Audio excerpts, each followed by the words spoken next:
Nagkukwentuhan kami ni Kuya Gerald nung maalala ko yung bilin ng mga kaibigan namin mangingisda. Meron sa aming paalala kanina yung mga tropa namin na mangingisda na wag daw sisigaw-sigaw. Meron silang experience na nung sumisigaw-sigaw sila, nagkakasiyahan sila, tatawanan.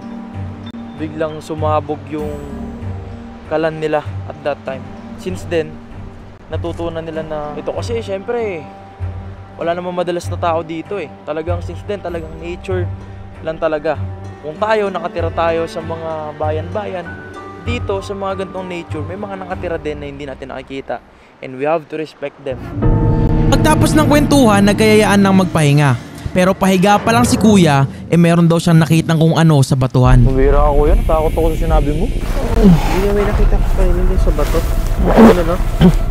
Huwag ka naman alon. Baka alon. Hindi alon yan. Alon doon no? Doon ang alon. Ito? Tong bato na to? Yan, yung bato dyan sa likod niyan. Sa likod niyan. O, alon ba yan? Hindi ko man, no? Ganun puti. Parang tumalo na puti. Hindi ko alam pa. Bigla na.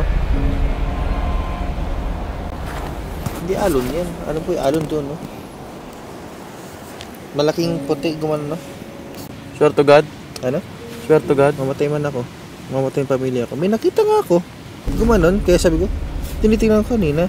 Hindi naman ako namalikmata. Hindi, kala ko alon na gumanon. Boom! Gumanon na alon. Ang alon nandun eh. Low tide na. Oh.